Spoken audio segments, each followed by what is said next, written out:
Okay, so basically, let's see here. Are you on my YouTube stream? Yeah, I'm watching the YouTube stream. Great. So you understand about the market capitalization? Yep.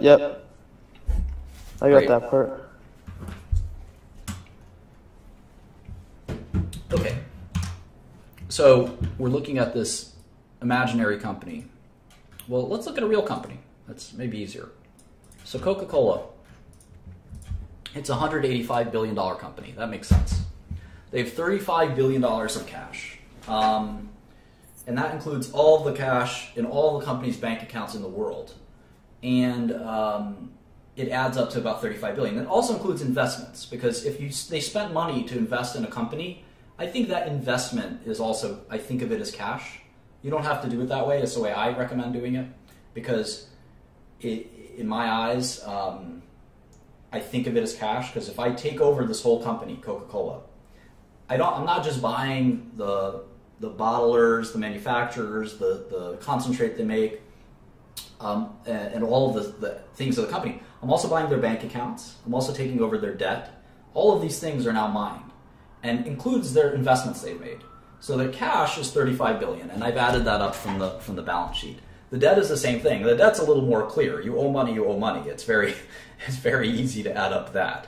The people you borrow it from, make sure it's very easy to know exactly how much you owe. And if you have $35 billion in cash and $45 billion in debt, you have about $10 billion that you owe. And that's about kind of the situation at Coca-Cola. Now, of course, they make more money every year. They'll make another $10 billion or $20 billion a year. So a year from now, they'll have $55 billion of cash and $44 billion on that. So they make so much money, they have to spend it. And they spend that cash on investments or buybacks or whatever they might decide to spend it on. So the enterprise value is interesting. The enterprise value is the market cap, which is, as we know, the value of the company. And then the enterprise value adjusts for the net cash. And why do we do that? Well, let me just write out the formula real quick. Market cap, I could start with market cap. Market cap minus cash plus debt equals enterprise value. And why would we care to do this calculation? Well, it's pretty simple. If you had a company that had $100 billion, let's say, of cash. Let's pretend that Coca-Cola had $100 billion of cash. And they had $44 billion of debt. Or let's say they had no debt. That's the easy way to look at it. The enterprise value is $85 billion. That's the value of the business after you've taken the cash into consideration. Does that make sense? Yeah. So, and you want to know what that is. Because let's say Coca-Cola is making $20 billion a year. Earnings in 1 year. Well, you could say, well, they're making $20 billion in earnings, and the company's worth $185 billion. But the company's not really worth $185 billion, because there's $100 billion in cash. The company's really worth $85 billion, because the cash is worth what it's worth. So you have to take that out of the equation, if that makes sense. And the earnings is about 4 years of earnings. So every time you buy the stock, it's about 4 years of earnings. So we'll talk about that in great detail. And it's okay if it doesn't make a lot of sense at first. It will. But that's sort of the concept of owning a business. Or even when you own a share of a business, the cash and the debt are very important to look at, because you have to sort of determine what the enterprise is worth versus what the shares are worth. In the case of Coca-Cola, it's about the same. The enterprise value is $195 billion. The market cap is $185 billion. But you want to know if you're buying a company that's all cash. Yeah, that's right. I'm taking the static elements out of the equation. It's one way to think of it.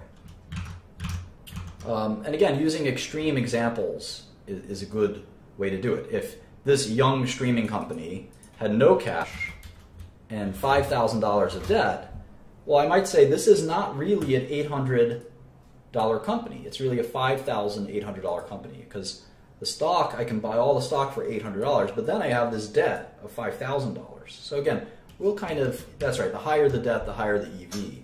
And we'll talk all about that in a second, but it's just one thing to think about is this enterprise value. And that's why I said there's 6 things that I look at. The first 5 are pretty easy. The 6th one's a little complicated. It'll become more and more clear to you over time. I've certainly explained it the best I can. I will continue to explain it as we go on. I found that if you just kind of let it simmer in your head and think about it in your thinking spots, I know the shower is my favorite thinking spot. I never go there. But this is a good place to sort of learn and think through wherever that is. Sit there and think it through. All right.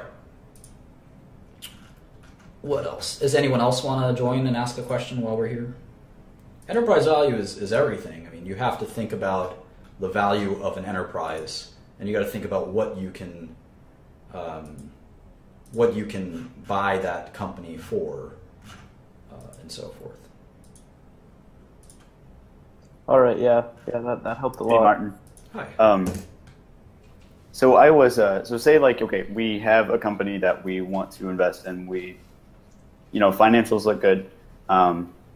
What are I guess my question is in regards to like mechanics of investing, like different types of order types, market timing, things like that. We'll worry about that later. I think it's better. Of course, you can ask stupid questions, Larry. There's no such thing as a stupid question. Yeah, I don't think that that's worth talking about, Christian. I mean, it's more important to understand investing basics before we worry about how to actually make an investment. I think that's something that I think people should spend at least a year or 2 years studying investing before they even make their first investment. It's just not that important.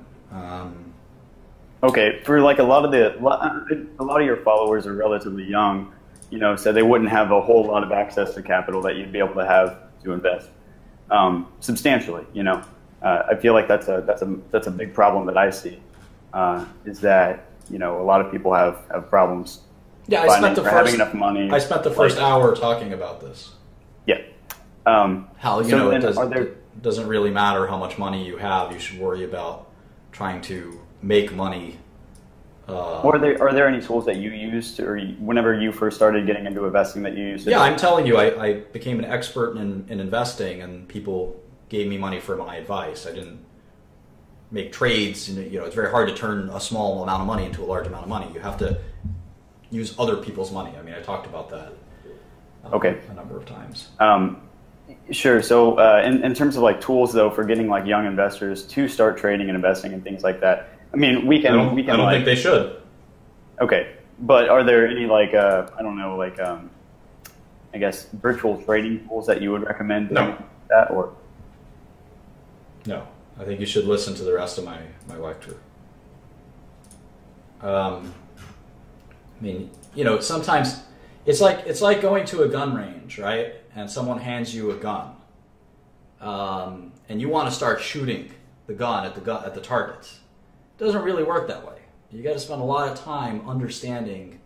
You've been handed this powerful tool, and it's complicated. I mean, it's not that complicated, but it's an example. Or like if you went to NASA and they said, "Hey, we want to show you our high-tech lasers." You say, "Let me use the laser." No, you got to spend a long time studying these lasers before we're going to let you play with the lasers. I mean, give me a break. And that's sort of, people want to just jump in and have fun with it, but that's not the way investing works. Hey, Mark. So the way I'm saying this is, enterprise value is the sum of claimants, sort of, against the company. A little bit, yeah. You have to think of it as it's the total amount of money it would take to buy the company. That's kind of the way you look at it. Because the shares make sense, right? Like if you buy all the shares of a company, you own the company, basically, right? But then you have to look at the balance sheet, because if you've bought a bunch of cash, that cash just goes back into your pocket, right? So if I spent $50 million, let's say, buying a drug company, and I know that the company has $25 million in their bank, I really only spent $25 million, right? Because I'm buying the drug company. I don't buy. I spend $25 million to buy $25 million, that doesn't make a difference really. if I spend $50 million to buy $25 million in cash plus a drug company, I'm really net I'm spending $25 million to buy that drug company. There's actually a very good way I used to use to explain it. Let me go on to.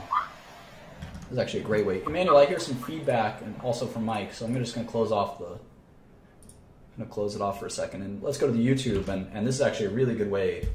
This is, I think, the best way to kind of think about it. So, let's say I want to buy this company, Coca-Cola. You think of it as a box. This is Coca-Cola. And I know that to buy every share, all 4.3 billion shares at $40, I got to spend $187 billion. And I get to buy the box. The box is everything in Coca-Cola. Now the interesting thing is inside the box, there is some cash. Let's say there's how much cash is there? $35 billion of cash. So you're not really buying Coca-Cola for $187 billion. You're kind of buying it for $152 billion. Because once you buy it for $187 billion, you gotta realize that the cash that you bought, you can just use that to offset the cash that you paid. So you're really buying the rest, and I'll color the rest in purple. The company is worth $152 billion, if that makes sense. And it's the company value of $152 billion plus the cash value of $35 billion that equals the market cap of $187 billion. I think this makes it a little more clear. You can't dispute the value of the $35 billion in cash. The $35 billion in cash is worth $35 billion, period, the end, because it's cash. $35 billion is worth exactly $35 billion. There's no way it could be worth anything other than $35 billion. The rest of the market, but the market cap is $187 billion. And the cash is not a part of the company. The cash is just cash. You can take this cash out, and you're left with the company, and the company is worth $152 billion. I hope that makes a little bit more sense to sort of how to think about enterprise value. So let's look at the Coke one more time.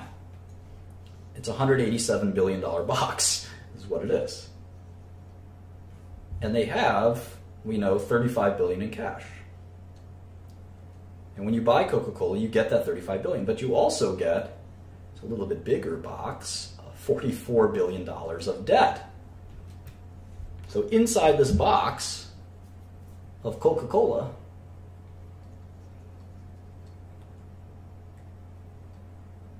you've got $35 billion in cash and $44 billion of debt. And net, there's $9 billion of debt inside of Coca-Cola.